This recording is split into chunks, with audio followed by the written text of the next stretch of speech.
All right. We are recording our crypto corner this week. This second week, which I got to say, I like doing lives better.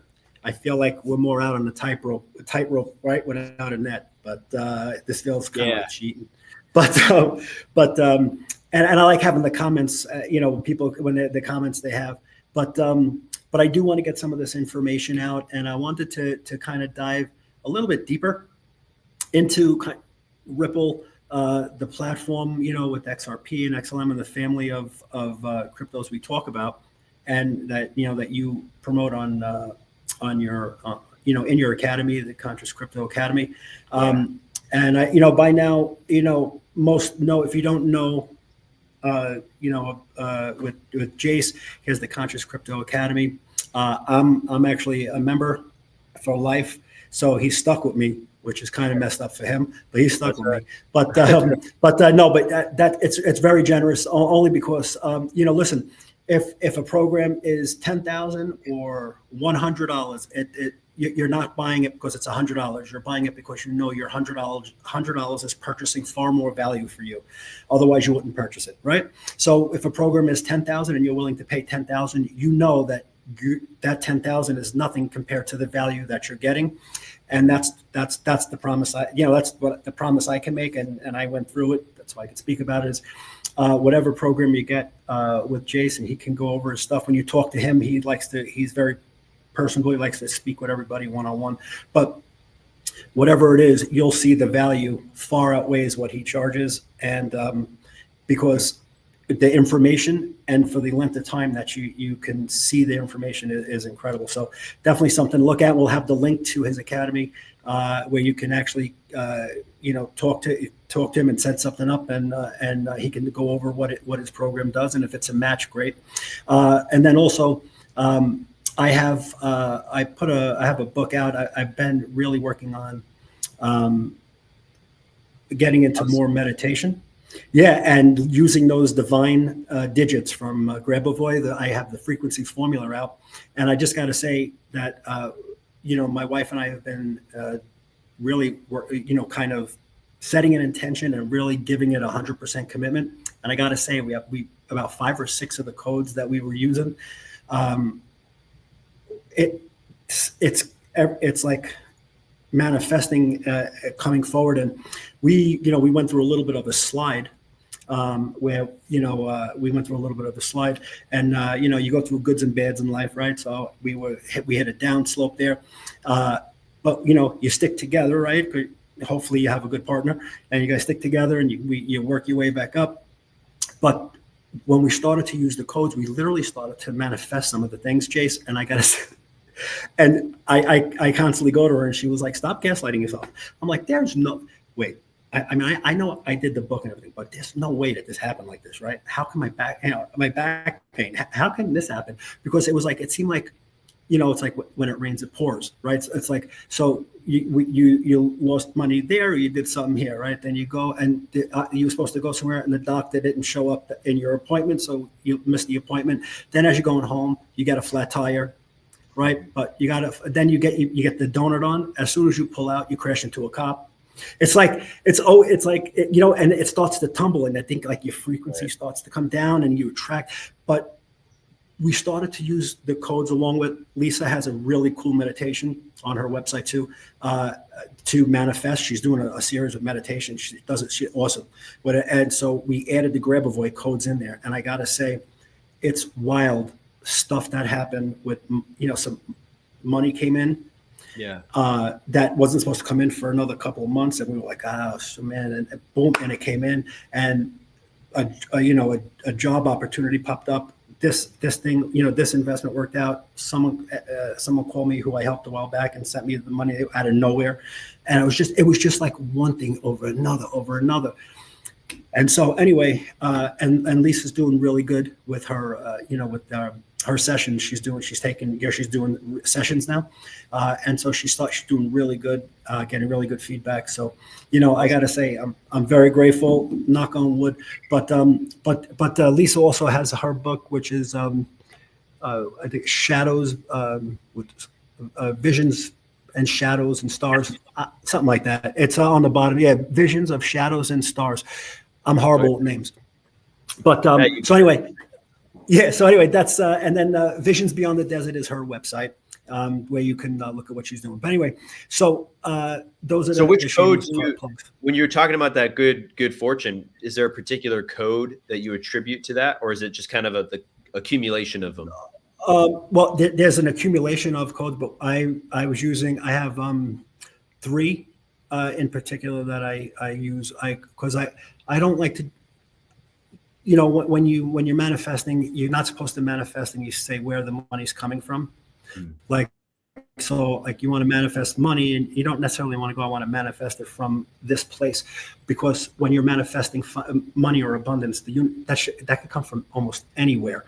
You never know where it's going to come. That's the whole thing. And so you can't control the outcome. You what the outcome is. You take steps to move there, but that's what you're focusing on. And the real thing is the intention. But yeah, there's like three codes I use for that, and then I was using codes for there's a couple of health codes, that I use, and Lisa too, and it literally worked. I'm literally outside now. I'm playing pickleball, basketball, and I have knee replacements. I have a plate in my neck.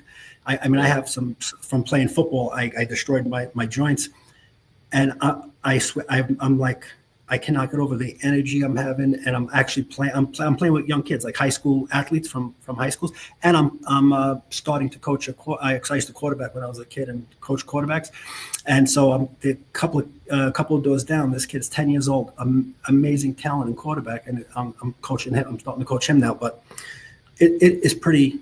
It's just wild, and it's when I started doing the code. When we started putting the codes in.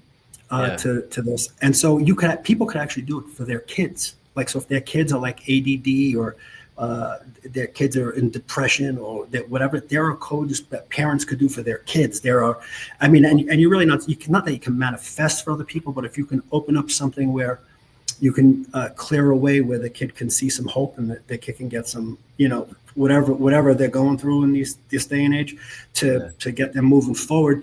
I haven't had to do that, thank God. So I don't, and I haven't had a story, someone, give me feedback about that. But to me, once you have kids, you realize that, you would step in front of a train so they don't sprain their ankle. So I can't imagine having a kid that is depressed, or maybe wants to self-delete or do any of that stuff. It's got to be. So, but yeah, and you know what I think it is really, when I look at it, is I think that, you can manifest without the codes, I'm sure. But I think when you do that, it's an extra layer of intention and purpose on what you're looking to do. And I think that's the power behind manifesting, and how fast you can manifest is your intention pure of heart? Do you have a pure intent in your heart? Do you really mean it? Are you just asking, or do you mean it? Like, you know what I mean? Like, are you wasting time? Like, when I have people come up to me and say, hey, how would you overcome this objection? And I always ask them, I don't mind coaching you, but are you just asking, or do you really mean it? Because I don't want to waste my time. If you really mean it, I'll sit and coach you all day. I'll take no problem. But if you're just and then you're never going to use it, and you're not going to come back to me and say, listen, I used it, I said it this way, but this happened, and we can work through it, then it's why you're asking. You know what I mean? So that intention is the bigger. It's not so much the codes are from. He made them because they're universally kind of, they correlate, but if without the intention, it's just not, you have to do it the right way.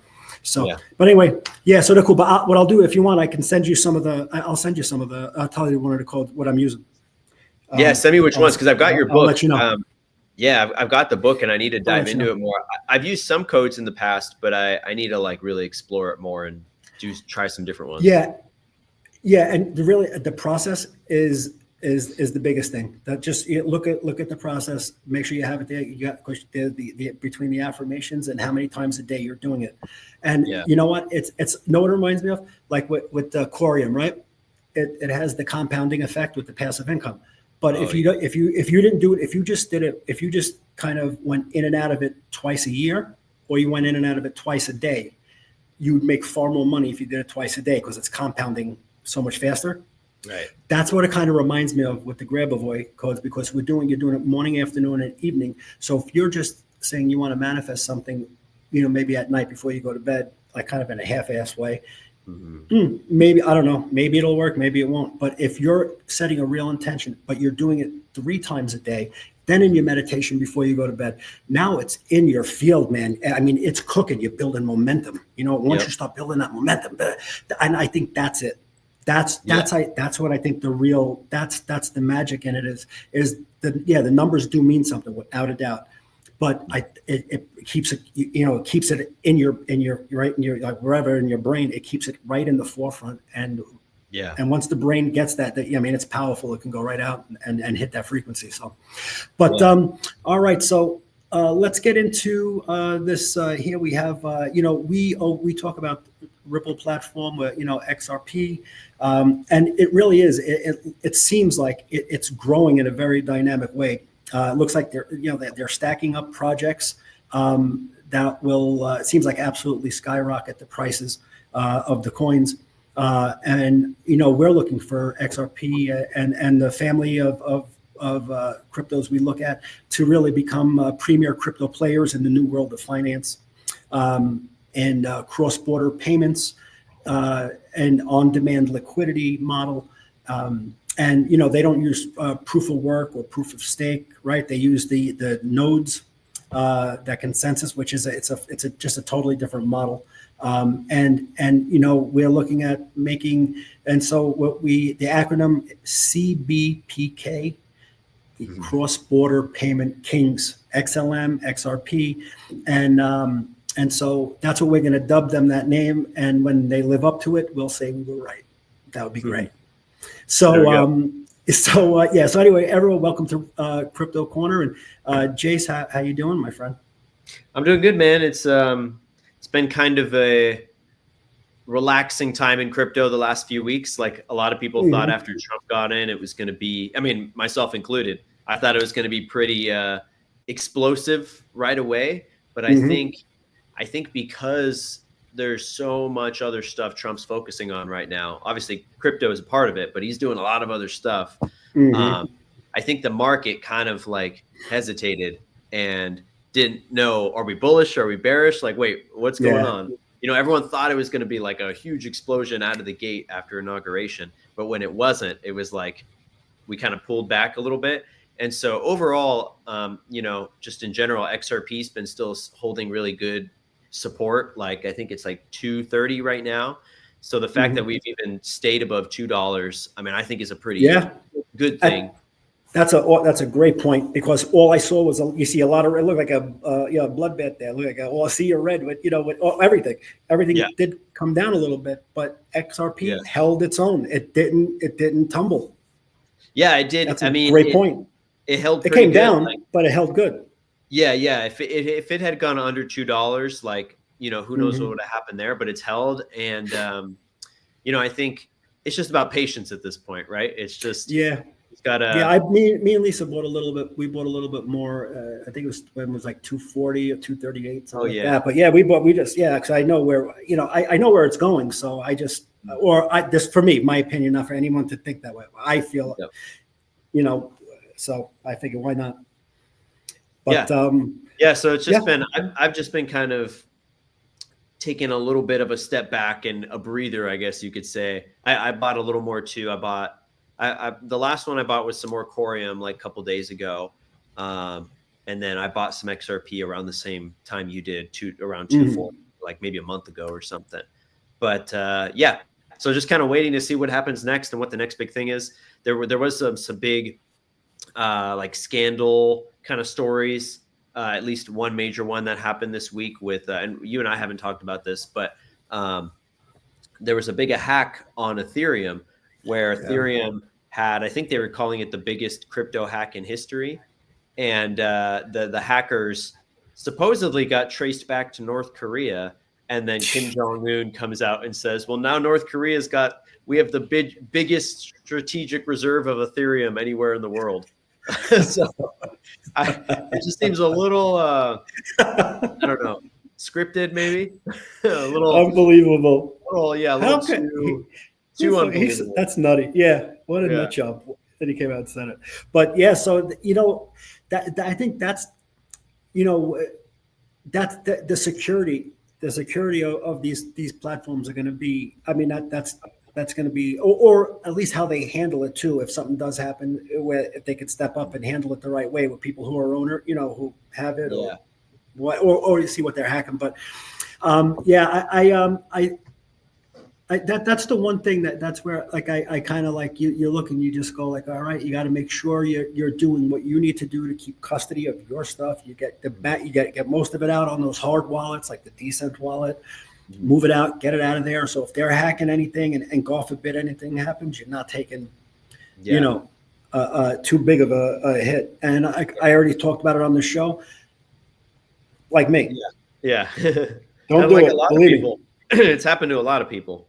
Yeah, I'm telling you, don't do it. It make you feel like you're gonna throw up, die. I don't know. It's crazy.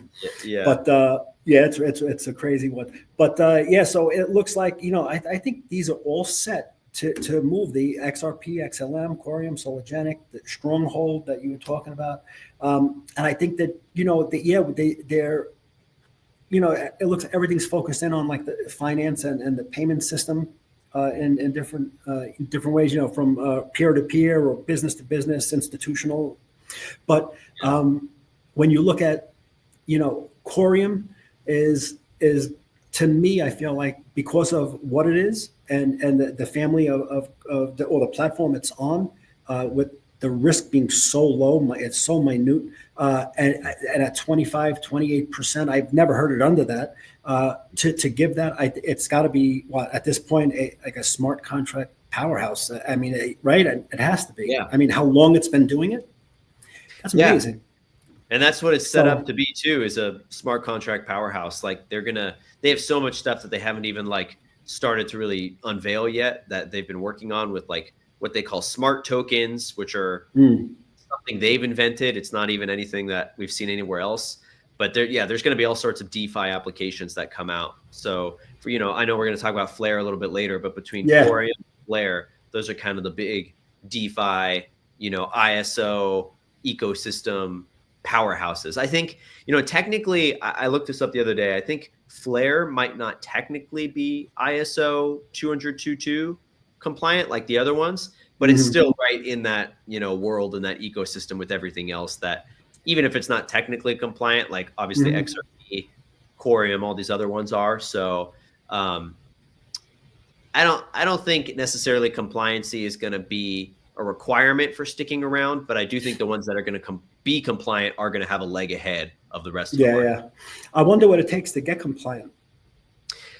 There's a certain kind of, so from what I understand, it's not like an official, like you don't get certified or anything like that. There's not like a governing body that assigns compliancy or certifies it. I think there's just a certain type of standard for payments that it has to operate within that framework. And I don't know enough about like the tech side of it, what it is, but there's certain things that it has to basically do. And I think technically it's a payment standard, even beyond crypto. So it's applying to banks and, other financial institutions and stuff. And then crypto, being a part of that world is integrated into that, Right. So, one of the things that I saw too was that I don't know if it was what's Brad Darlinghouse, but Garlinghouse, but one of them went down to Brazil and they did. It looks like is the ETF out of Brazil is something like is looking. There was something about an ETF. Yeah, I don't know if it was just an application or if it actually got approved. Let me check real quick. I heard about that as well. Yeah, right. Okay. I was good thing I wasn't going crazy. Not it up in my head. It looks like it got approved. It got approved. Okay, that's what I read too. Okay. So it's the world's first XRP spot ETF. Yep, and it's out of Brazil, so I guess it's in the Brazilian markets. I don't know. Yeah. So like I don't think we would have access to it here in our.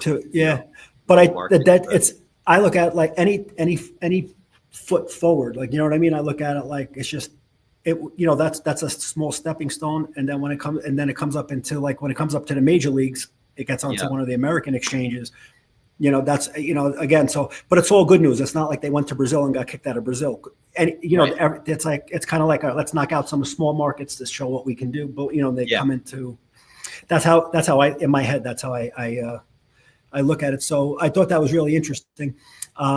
So, that they're moving forward on that. And then, with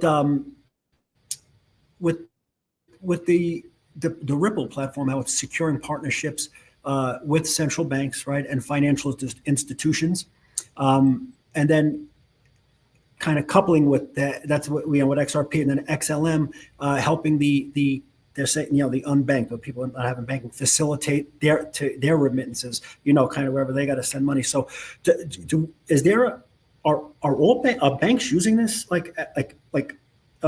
Now they're using it, or it's just some banks are using it? I think Because it's the way it's. Yeah, go ahead. It's just coming out like they're yeah. No, I'm saying it's just the way it was worded and the way I was reading it when I was looking it up. It seemed like it's saying like the banks are using it. Why aren't you? Like, why aren't you using it? Like, they were asking like you know what I mean? So I didn't know it was that in already. So, I mean, you probably know more about the ETF side of things than I do in the traditional sense, but I don't think an ETF approval is synonymous in the same way that we're thinking with like. Yeah. No, I'm not talking about the ETF. I'm not talking about okay. But this is like, that was just an article that I read. So I wanted to see if you heard about it. But I'm talking about, they're saying like in general. Yeah, Ripple is securing partnerships with central banks and financial institutions. And then it's saying it's helping the unbanked. So it's saying people who can't get bank accounts, right? Yeah. Unbanked. That's how I took it. And facilitating their remittances, like when their remittance, like when they're going to send money somewhere. So, is there a system that is using it like that? Because that would be freaking amazing. I think I don't know if there's definitely partnerships that are happening that are using it, but it's not being used on a widespread scale yet. Not yet. I think they're under a lot of NDAs because previously, like years ago, like 2019, I think Ripple had, even on their website, they used to have this this scrolling banner, kind of like the one that you've got here at the bottom, where it was just like a scrolling banner of all of their partnerships, and there was like 500 of them, and it was just like bank after institution after government, blah blah blah blah. And they've since removed that, like maybe 2 years ago they removed it, kind of in the midst of the legal battle. And then it came out afterwards that apparently Bank of America had been using RippleNet and XRP internally to a large degree up until the point that the lawsuit was filed, and then I guess they backed off, or it was put on pause or something. So I feel like it hasn't, that pause hasn't been fully lifted, but that's what we're like so close to. And I don't know what it's going to be, but that's that whole flip of the switch moment that everyone keeps talking about. Whatever legal legislation has to get in, or whatever is going to be that like domino that sets it off. But it's like everything's ready to go. It's like the plumbing is all built. The partnerships are there, but most of them are still private because they're under NDAs and stuff. And it just feels like we're waiting for some EO to be signed or something that's going to fully give the green light, which I know a lot of people thought that was going to be like the inauguration itself, which obviously didn't happen, but something's got to be signed in or something's got to happen. But yeah, right now it's like it's being used, but it's not being used on a widespread level. Yeah. To my I really wonder that we were all looking at it was when Trump was he was president, the inauguration, Trump. But I'm wondering, because you look at, they really freaked out when Kash Patel got in. Yeah.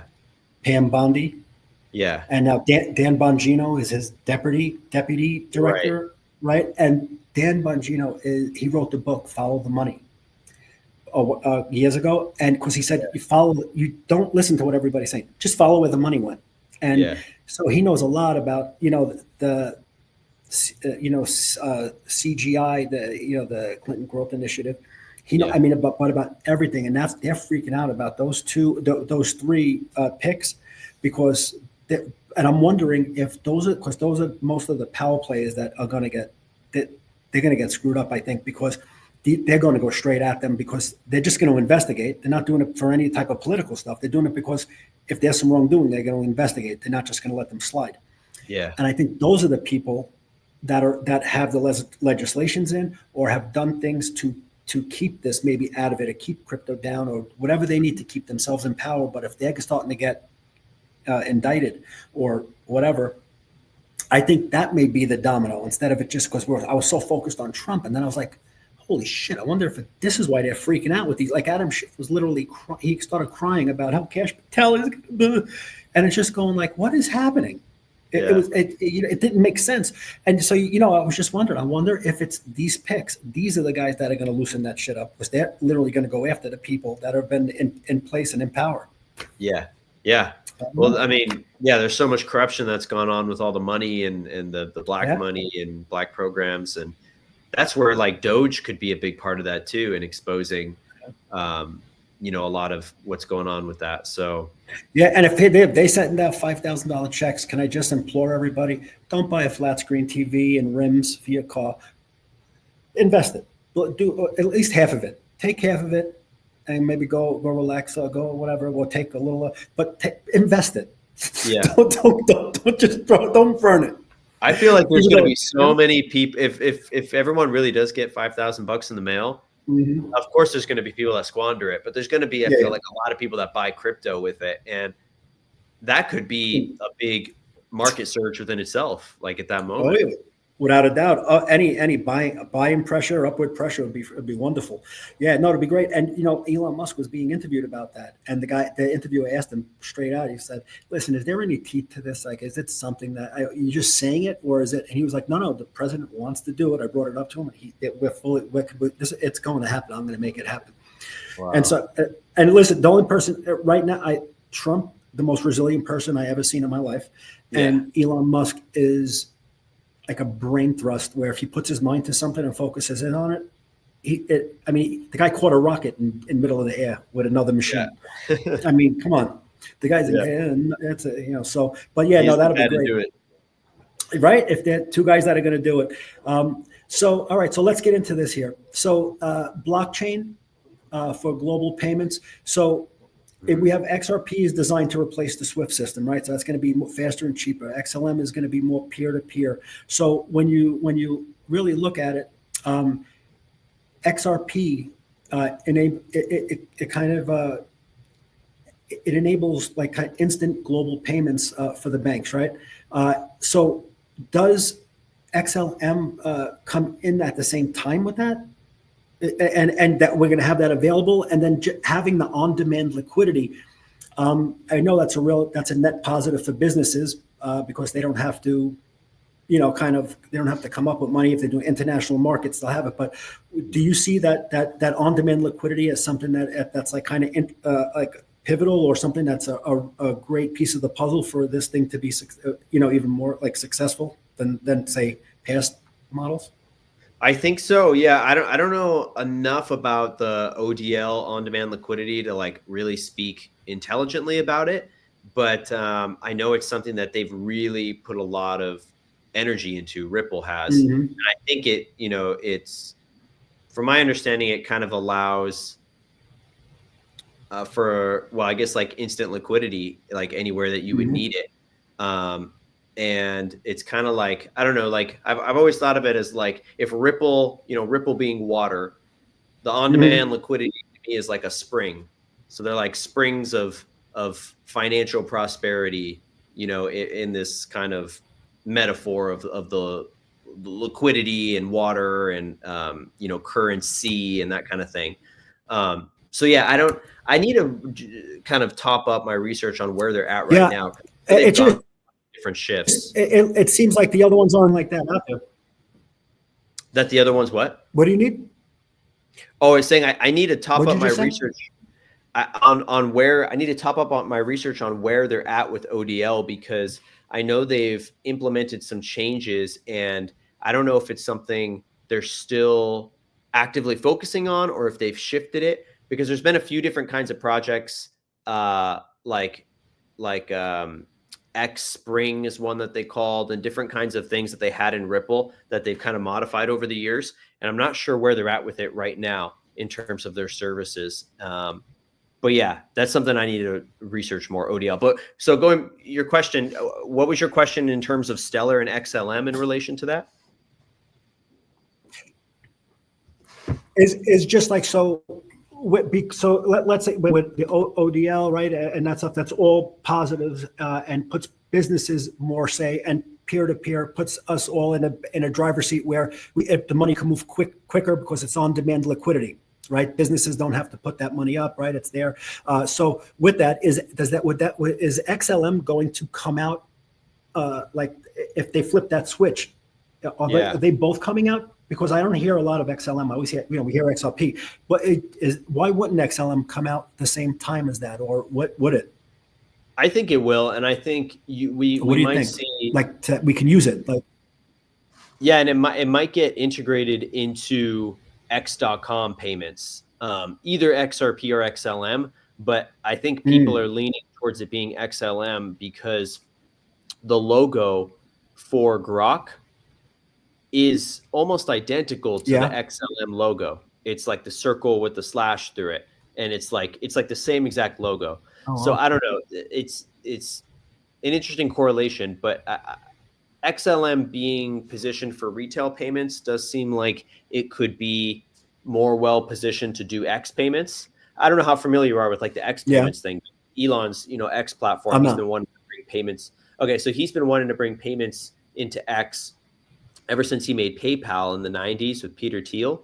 He made X.com originally back in like 99, and it was supposed to be the everything app. So they wanted to kind of expand what PayPal is doing and create a new financial system. And that's what X.com was supposed to be. And then it kind of got sidelined for like 20 years. And now he's finally, obviously brought it back, bought Twitter, changed it to X. But the payments thing was always going to be a core part of what that was supposed to be.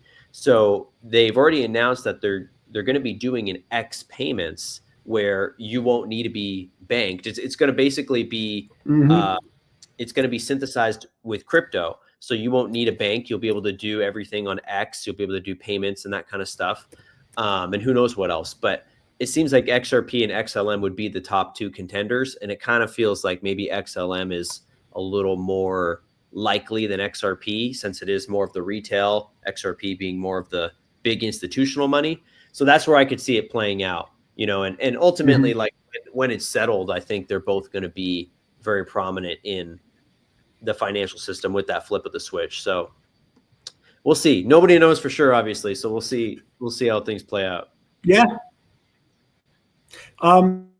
So just so you know, what I figured, I just wanted to see what this ODL. So really, what it looks like, it's actually, it is a key feature. It utilizes XRP to facilitate instant cross-border transactions without the need for pre-funded bank accounts in different currencies.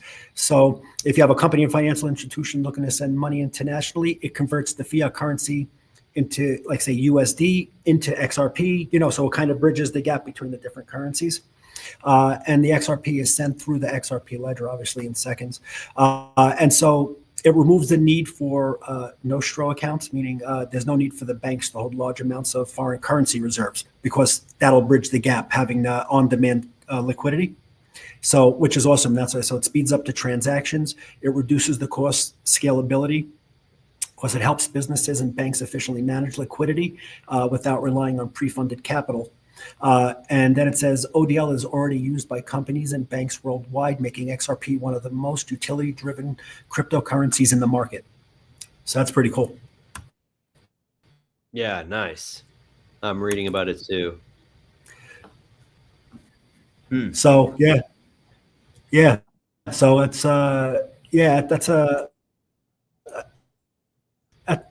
that's a good thing to. So again, and there's not a pesos or yuan or ruble. You don't have to do that, because it'll just bridge the gap, being on the ODL. So, which is awesome. So okay. So That's XRP and XLM, and I think you're right though. I think they would come out if that once they flip that switch, they have to, because that's going to be I think the platform that we're using in XLM is going to be the natural fit in there. Yeah. So now we talked about Corium because we talked about the passive model. I mean the passive income model and what that provides. And I know they have a lot more than what we spoke about, and as we can talk about that more at another time. But as far as sologenic. Now they keep using this term, the future of tokenization. And so what they're talking, about that tokenization or tokenized stock, right? Or real estate ETFs or I mean, they that's like real tangible product that sologenic could actually have and send right back and forth. Mm-hmm. When they say tokenized stock, are they just saying like the stock is like on a token?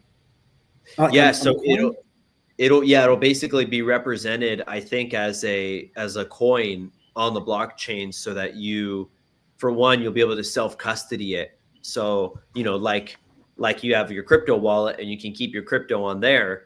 Right now, if you have a stock, you're not custodying it, right? It's being custodied.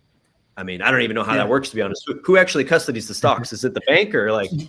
No, it's a clearinghouse. That's why you used to, back in the day, you'd get stock certificates. And so you bought 100 shares of, say, IBM, you would literally get, a certificate that says you own 100 shares of IBM, and a big certificate. And then they went to like DTC, a clearinghouse. And so no more, you just get your confirmation and everything is held at the clearinghouse.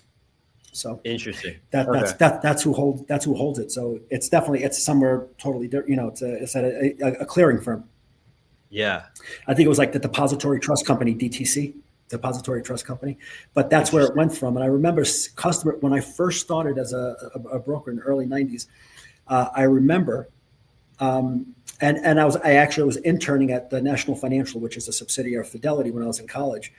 And so you would see like. There was actually the older generation, right? That was back in, because I was there for Black Monday, Black Friday, whatever it was, in '87. That's when I was, and so there was people actually sending in, and we would have to fill out these papers and with the actual certificates. And then as I got out of college, and then I went, and then I made my way to Wall Street and became a broker. It's like it's switched. Like, no, we're not. Forget about it. If they say they have certificates, some to keep them. It's a pain in the ass to do that now, because it went almost like digitized, almost, because now we're going through a clearing firm, so everything goes there first. Everything settles. That maybe they get the certificates, but we just get a confirm saying this person owns this much. Boom, boom, boom, boom, boom, boom. So, but that's how it's done. But with the tokenization, So if it's like an ETF, you're saying all those stocks are on the token. Yeah, kind of. I guess you could think of it like as an ETF, but instead of an exchange traded fund, it's a coin, but it's a representation, I guess. So that's where, I don't know, like exactly how in the long term it'll play out, because in the long term, the stock market might completely come over to the blockchain, where you don't even have the traditional market. Because, I mean, think about the sovereignty alone of being able to self-custody your stocks like you can your crypto, where not only can you keep it on like a private wallet. So say you've got a Ledger or a Decent or something, theoretically you'd be able to put your stocks on there, Tesla, Apple, like whatever it is. And then not only the custodying, but then being able to spend it for one. So picture going to the grocery store, and not only can you spend your XRP and your Solo and your Corium and XLM, but then you're also going to be able to spend your stocks, and you're going to be able to switch between them on the fly. So you're going to be able to just open up your wallet and be like, okay, today I want to spend my Tesla stock to buy milk today at the grocery store. Right, and it's crazy. That's going to be a major game changer, and we're already very close to that, even with the current cards that they offer through like Uphold or Coinbase. So like I think in the US they temporarily restricted those, but I was using one years ago, and you're you're at the mercy of the exchange in this case, because you have to keep your funds on Uphold or Coinbase, for example, to spend them with their card. So you don't get the self-custody benefit. But you would, I was able to go through and be like, okay, I'm at Whole Foods and I'm going to swipe my card, and I just open the app and I'm like, okay, do I want to spend XRP or do I want to spend digital gold or XLM? And you can just swap between it in the moment and be like, okay, make XRP the active currency on my card. And then you swipe your card and it works. And so the next step is now the private wallet version of that, where you will be able to spend your funds directly from your private wallet instead of from the public exchange where you're at their mercy, right? Right. So that's one of the things Sonic is working on alongside the tokenization, is they're going to be releasing a card called the Solo card that will literally spend it straight from your wallet. So at that point, you've got full, you don't even really need a bank at that point, because you could keep your stocks on there, your crypto. And then even if you want US dollars, now that we have the Ripple stablecoin, the RLUSD, you can load up RLUSD onto your crypto wallet. And then that's basically your bank account. And then if you can spend it from there, then you really don't need a bank at that point. And then, Jayse, how would you go about what if you wanted to get like a mortgage? Is there anything like that? I think there will be decentralized mortgages for sure, where, assuming that you have the capital, you'd be able to borrow on it. But obviously in most cases, people are getting a mortgage because they don't have the cash to put down on the house. Right. So I haven't seen, there probably are some small companies out there right now doing this, but I haven't seen anything yet that's caught my attention. I know there's a real estate crypto called Propy, PROPY. I think, maybe we've talked about it briefly before. No. Oh, okay. So this one's cool. I don't own any of their crypto, but I do have some of their NFTs that represent properties. So basically, again, it's PROPY if you guys want to look it up for those watching. Their crypto is PRO Pro. But basically they're the largest project that I've seen that is tokenizing real estate on the blockchain. So, we were just talking about tokenizing stocks. Everything is going to get tokenized. They call them real world assets, or RWA, which means you have some kind of real world asset and then you're going to represent it on the blockchain.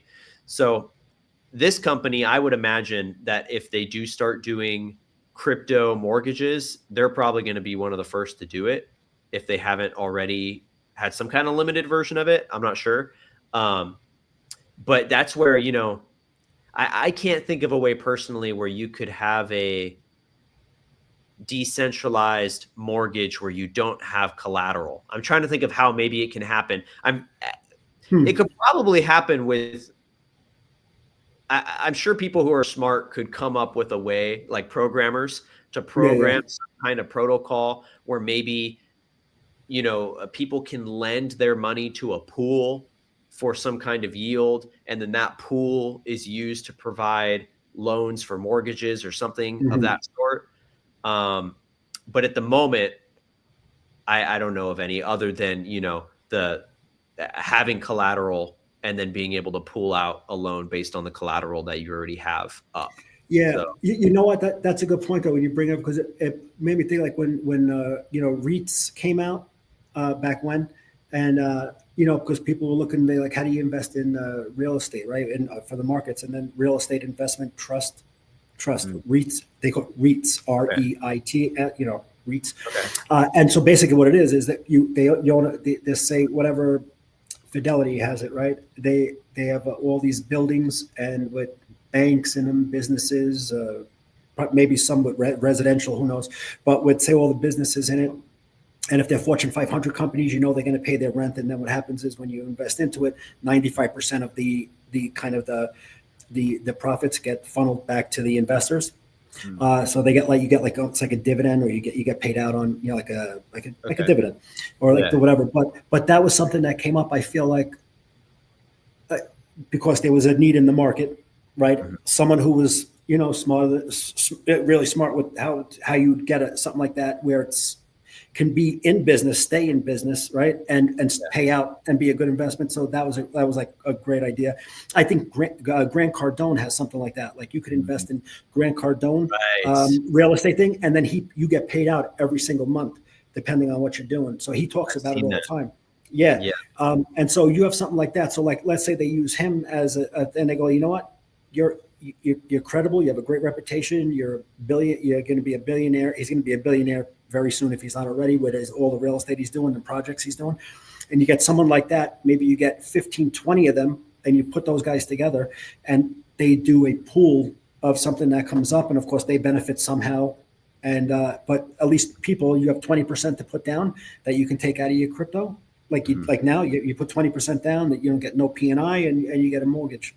Go out. So, depending on how much you make and all that stuff, because you got to be able to pay it back, I guess, and so, in some way. But it would be interesting.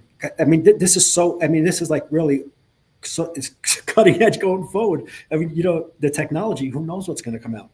Because it takes, one thing comes out, right, and it connects one dot, and then it spreads like wildfire. All of a sudden, there's like 10 different things that can propel it forward, and it's like, oh shit, that's so obvious. Why didn't we think of it? But it's because you got to connect the dot. That's why you need Elon Musks in the world. So I'm sure there will be something, but at the moment, I don't know of any that are decentralized that don't require collateral. Yeah. So I'm gonna look into it too a little bit, see about with debt when it comes to any type of debt, how that would work. That'd be interesting. All right. So the last thing that we'll talk about. Quick, because we're getting close on time, but I did want to talk about the meme coins too. But all right, let's first talk about Flare. We brought Flare up a couple of times. We didn't go too far into it, but it looks like Flare is bringing the smart contracts to XRP, right? Or one of the ways. Why does that matter that they got to bring it to XRP? Why is that important? So, okay, I forget if I've made this analogy before on here, but when it comes to XRP, I think of it like a Ferrari that people want to take off-roading, right? So you have a Ferrari, you want to keep that Ferrari on the streets, keep it nice, keep it going fast, right? It's not meant to take on the trails and put 4x4 tires on. And so crypto is kind of the same way at the moment, where with the computing power that we currently are able to produce, you want to refine what you're using it for. And so for XRP, it's putting all of its energy into being extremely fast, extremely cheap, and extremely secure and safe. So when it comes to like the passive income stuff with DeFi, decentralized finance, that's something that is an active conversation right now in the XRP community, because with any crypto, if it's truly decentralized, the community has to vote on it, right? So it has to get a collective consensus to be updated and changed. And so a lot of people want to see smart contracts and DeFi and passive income opportunities come to XRP natively, but the other half, including David Schwartz and a lot of the people at Ripple, they want to basically keep the Ferrari a Ferrari instead of trying to put off-road tires on it and have it serve a dual purpose. Got it. Okay. That's where like Flare comes in, and it can provide, some of those services without having to sacrifice XRP. Compromise. Yeah. And that's, and that's awesome, because what XRP is going to do is a monster to do, the payment system in finance. It's a monster industry, and it's something that and you want that. You don't want not a jack of all trades, master of none. You want a master focused on because that's a big industry. So that makes sense. That's a good analogy. Really good analogy. Because if you start bringing in other things, you just start to compromise what it's and best you dilute at. it down. Yeah. And then they're not going to be as good at that, and that's going to be what they're going to be. That negative is going to start to really pull them down. Yeah, that makes a lot of sense. Yeah. So when it comes to the smart contracts on layer 1 or layer 2, why wouldn't are they both on layer 1 and layer 2? So a layer 2 would be like a project that's built on top of another project. So you could have you could have a layer 2 come in on XRP and provide um, DeFi services in a way. So like I'm trying to think if there's any examples of that right now. There is another network called Zhao, XAUHAU. I'm not sure if it's technically considered a layer 2 or if it's considered a fork, because this is where things start to get confusing. Because a fork is where a fork is like you clone the blockchain and you make like an identical version, but it's like its own thing. I think this might be technically a fork, but basically that half of the community that wanted DeFi on XRP, they went and they created this clone of XRP called Zhao, and you can access it like within the Zaman app and various XRP wallets. But that's an example of like, that kind of thing. Well, what about it? That's Zaman, right? That's Zaman, yeah. So within the Zaman wallet, you can see what I'm talking about. If you go to, let me see, I think it's in the top right where it says XRP Ledger. If you click XRP Ledger, yeah. You click that, it gives you a pop-up and it lets you switch between XRP Ledger and Zhao. Yeah. So it's like it's like a parallel network to XRP. Can you see that? But yeah, exactly. Yeah. Yeah, it's kind of glitching out. But yeah, I know I see it in front of me. So go ahead. Yeah, so if you go on Zhao, what does that do? I've never used it, but basically it's XRP, but with DeFi capabilities added, and it's kind of an experiment right now. So it's not anything that's being, my knowledge, like adopted by institutions or anything like that. It's more of like the people's collective kind of grassroots project, if you will, to try to bring in some of this stuff to XRP and see if it works. And it's like, I think part of the theory is if they can get it to work and it demonstrates that it can work without sacrificing, then maybe XRP mainnet will adopt some of these things if they can prove that it works. Okay. And now with Zaman, the reason when I saw it, it said it was like an XRP, ledger, and it was like very XRP heavy. It felt like can you still buy almost anything, like a lot of things on it, but it's just but you can definitely just get everything that's affiliated with Ripple or XRP? You can store anything on XRP Ledger. So so what about the trust lines and stuff? Do you still have to do that? Like what we had to do with Sologenic? I think with like going to Decent, you had to do like a trust line. Yeah. Right. So if you're going to add another coin in there besides XRP, like Solo, or if you're going to add a meme coin or something like that, you'll need to add the trust line, which basically just means you add the asset before you actually fund it. Oh, that's what that is? I didn't know what that was. They said you had to add a trust line, and I added it. I just thought because it wasn't. But that's what it is. You're doing it before you fund it. Yeah, you're basically just adding support for the asset before you move funds into it. I don't know what it's unique to XRP, the way that they call it trust line. Like I've not seen any other cryptos call it that, but it's basically just establishing the connection before you then put money into it. Oh, okay. All right. Yeah. All right. So when it comes to with Flare, it allows XRP holders to access DeFi and NFT projects. So now, is it just Flare projects, or is Flare like a broker? And if there's good projects out there that it's working with, they bring them into the fold and allow the XRP holders to access it, or is it just what the Flare, group or whatever, the Flare, their project that they initiate, or are they going out looking for different ones? So so Flare is its own unique blockchain, and then like the team at the nonprofit or whatever the organization classification is, the team, I think, is deciding which projects they want to implement to support with Flare networks. So like right now, the basic ones are Bitcoin, XRP, Dogecoin, kind of the top like 10 cryptos you normally hear about. And at the moment, I don't think this is even fully live. I think they're still releasing it and launching it. But when it's fully deployed, it will allow hypothetically, any crypto that does not allow DeFi natively, you would be able to essentially bring onto Flare and use DeFi.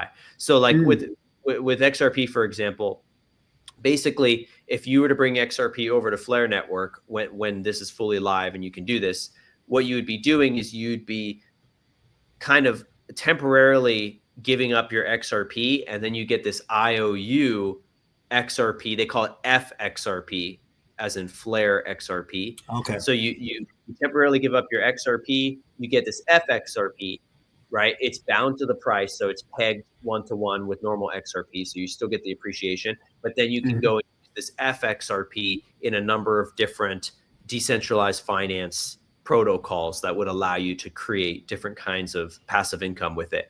And then say you're like, hey, I want my old XRP back. You can go and essentially swap that IOU via this decentralized protocol they've created. There's like agents that provide this, so you can be an agent as well and like put your crypto up for collateral and all this stuff. Oh, okay. But basically, it's an IOU that you can swap in and out of if you want to use it on Flare, or if you just want to go back to normal XRP. Okay. Wow. Yeah. That's it. And I gotta look at more into Flare. I didn't when I just started to kind of check it out, because I figured, we talked about it, and I want this seems like there's a lot that could, because it bridges. It seems like even Ethereum and XRP, and it seems like it's but that can be very important when you're starting to bridge a blockchain together like that, because it just so that was kind of their initial, when they first launched, that was their big kind of advertising or marketing or like mission, was to be the bridge. Now they're still doing that, but they've kind of expanded as well into being a data aggregator, a decentralized data collector, basically.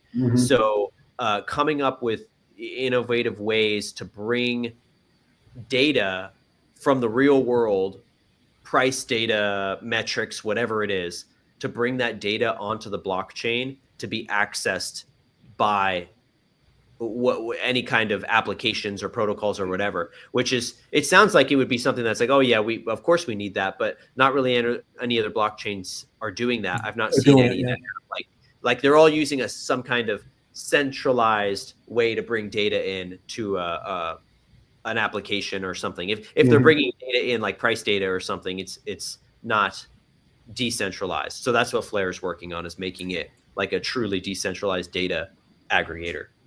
So and so, the one thing that just, it kind of struck me as you were talking, is that in just going through a couple of topics, the amount of information and the amount of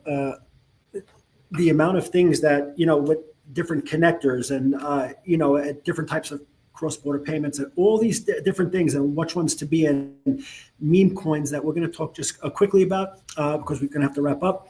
But with all these things, I just want everyone to understand that, this is, if you don't understand it, don't take it personally, because, unless you really can talk about it like that, which is why I love having Jayse, because he can talk about it very intelligently. But what I would tell you is, you want to make sure that before you start to pull the trigger on some of these things, and before you start to just move forward, I implore you to reach out to Jayse at the Conscious Crypto Academy. We're going to have his link. We're going to link everything when we put the video up. But when I tell you, talk to him for the 15 minutes, because I think really it can give him 15 minutes. He'll let you know about his program, and I'll tell you, the only thing I can tell you is what it did for me. And I know it's going, the next 15 years of my life, until when I retire, I know it's going to have a dramatic impact on that. Give him 15 minutes and you'll see the value in it. And I know he don't really talk about it because, he's modest. So, but I have your program, right? I tell everybody, because what he's done for me in moving forward with this, with crypto, I was nowhere near ready to go on my own. I couldn't even open a wallet up. I had no idea what I was doing. And now, I not only hold conversations, but I am now in you're and a pro. out and trading. Yeah, now I'm trading. And you want to know the crazy thing is, even after all of that, I still, probably what he's forgotten, I still have to learn with this stuff. So all I'll say is it's a phenomenal program. And guys, I'm telling you, DM him. He'll spend the time with you and explain. He's very generous with his time, but I wouldn't feel comfortable not saying anything, because he really he's great to work with, and he has integrity, and he stands behind everything he does. So, and he's not just talking the talk like a lot of the bullshit is out there. He walks the walk. He owns the stuff we talk about, and it made it easier for me to go through and do it. So I'm like, okay, well, he's actually doing it, so I'm going to do it, because I mean, he's not just telling me, yeah, go invest in this and this, stupid. Go ahead, go do it and see what happens. He literally does it. Yeah. So, it's a great program. So anyway, thank you, yeah, I'll put the link in there, because anybody who gets involved with the Conscious Crypto Academy, believe me, you're doing a service for you, not only you, but your family. I'm telling you. So the last thing we'll talk about really quick is meme coins.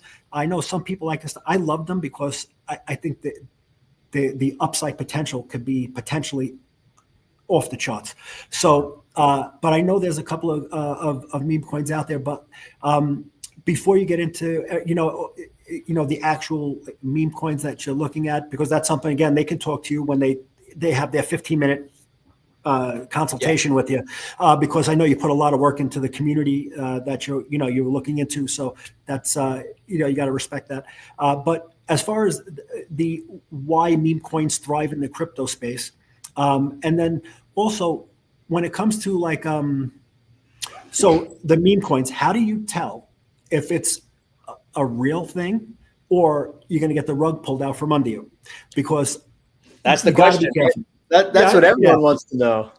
So, and that, again, that's why you want to.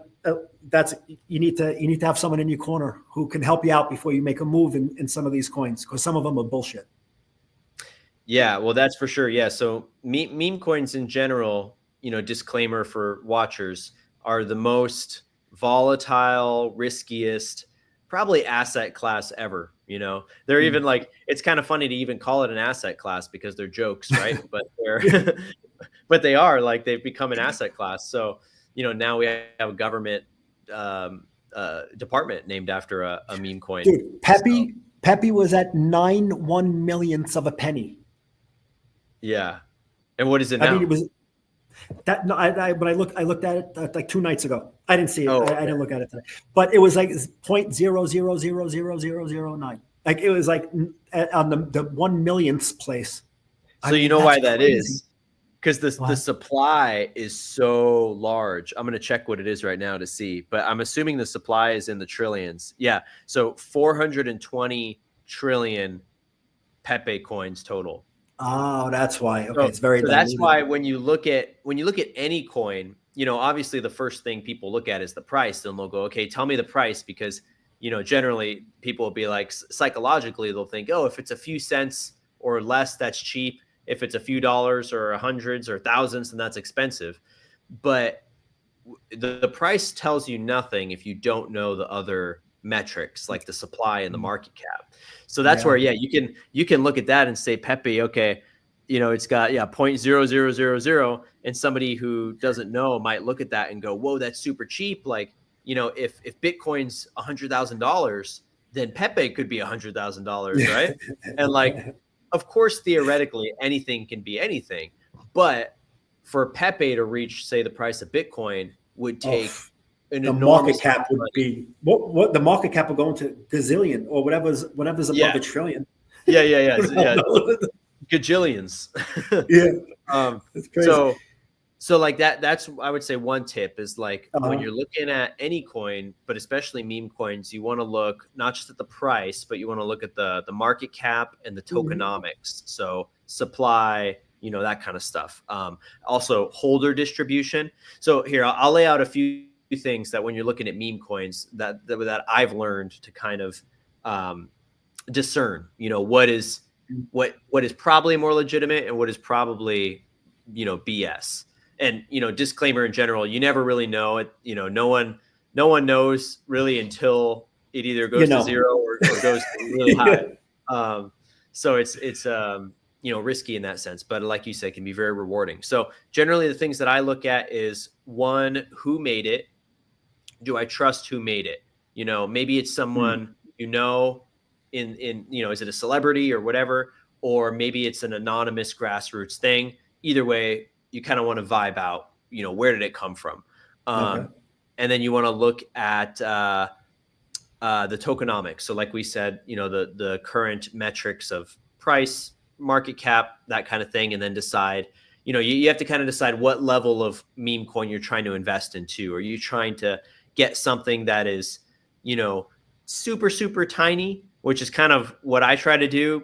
I go more risky in that sense because I'm trying to get the big plays. So I tend to go with the tiniest things that I can find that are riskier, but, more gain in that sense, versus getting something that you would call like the blue chip, meme coins, in the sense that they're more established. They're more, permeated into the cultural space. Like a Shiba? Like a Shiba, exactly. Yeah, like a Shiba or a Doge or a Pepe Doge. or something like that, right? Mm-hmm. So those are the main things that I would look at. It's good to look at holder distribution, especially with the smaller coins. So you want to see, like, do a few people own the majority of the supply? In the case of XRP, yeah, that's, Ripple owns half the supply of XRP, but that's different than when it comes to a meme coin. And if you see some Joe Schmo owns half the supply, I don't trust Joe Schmo like I trust, Ripple. Right. So I don't think anyone trusts Joe Schmo. Yeah, exactly. Yeah. And well, that's what you're getting into with meme coins is, if somebody owns 5, 10, 15, 20% of the supply and you don't know that, and then they sell all their bags, that's how coins go to zero, because just the market just dumps and then everybody sells out of fear. And so that's another thing I would look at. And then let's see. How do you tell how many, where do you see that? So depending on what website you're looking at, if you're looking at XRP meme coins versus Solana meme coins. Yeah. So for the XRP meme coins, the main website is firstledger.net. And if you're on that website and you click, any of the coins there, you can scroll and it'll give you all of the metrics. And generally, whatever website you're looking at, if you're looking at coins, it should give you the basics of the metrics. So that First Ledger? Firstledger.net is that's the XRP meme coin website specifically for XRP. So they can go do their research. Otherwise, like I said, otherwise they can see you put a lot of time into getting your stuff down. But so all right, so and those are good tips. And I know you probably go through you probably have a process that you're going to go through because you do your homework before you do anything. And so.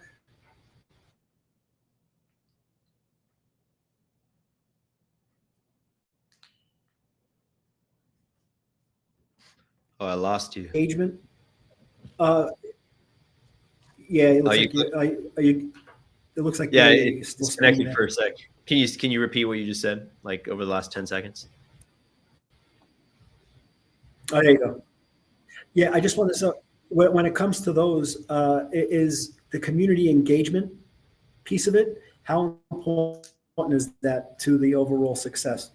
Yes, I'm so glad you brought that up, because that honestly is one of the most important things. So community engagement is arguably the biggest variable, even over the other things I just mentioned, because if you have a solid community, it can really overcome any of those other metrics. If any of those other things are red flags, a really solid community can overcome anything. And so that's basically what these meme coins are at the end of the day, is they're online communities. And the stronger that community is, just like we've seen with the XRP community, they're very patient, they're very committed, they're very passionate.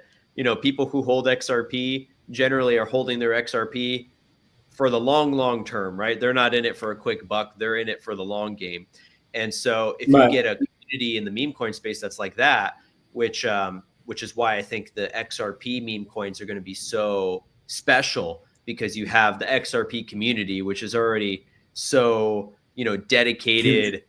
Yeah, just leagues above other communities out there in terms of the passion, connection, and the vibe. Yeah. The meme coins are going to be like an amplification of that. And we've already seen how crazy they've gone on the other blockchains like Solana and Ethereum. So now that XRP is the new kid on the block with the memes, and all that money is starting to come over here, I think that these could be some of the biggest meme coins in the long term, where we could see some of these XRP memes flip Doge and Pepe and Shiba and some of these other ones. I think so too. That's why I wanted to bring that up. It's kind of like with stocks, that you don't realize it. Yeah, like technicals are important and fundamentals are important, but it seems to trade on emotion, almost like, and people make purchases on emotion. Like they don't, because like they say, like facts tell, stories sell, and that's why, because if they have the emotion to buy or they have the emotion not. But so it's the same thing. I feel with the meme coins, it really runs similar to that. If you have great engagement and great community behind it, it can really, that's where you can get a good pump. Yeah, so it's true. But yeah, so I'm excited about this meme coin journey. I'm happy you're on it. So because I found myself. I found myself, I had like 14 or 15 of them at one time. I went a little nutty at one point, because it was so much fun reading about all the different ones in the different industries and what they were doing. And some of them, I don't even know if they were meme coins, if they weren't too but they just, all the different industries that, because it's hard to understand that there's a coin and it represents shipping, or a coin and it represents finance.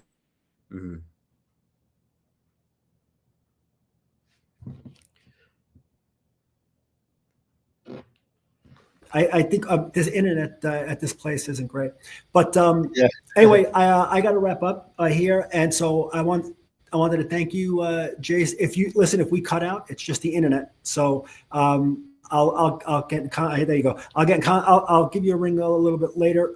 Reach out to you, but thanks for your time today, everybody. I will be putting this on Instagram and everything before I put the video out. It'll probably be out tomorrow.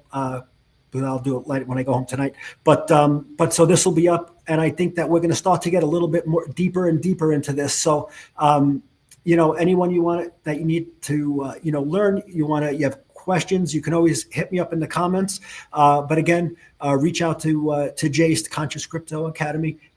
He'll spend the time with you. It really should be 15 minutes, but knowing him, if you keep asking questions, he'll keep talking to you, but really find out what the program is about. And because if you're going to move forward in this, and I think everyone should get themselves set up for the real bull market run that's coming, get yourself set up with a good coach who is going to look out for you. And so you'll find that, and not just even Jayse, just the community that built around him, because of who he is. The people around him are all really awesome, to be honest.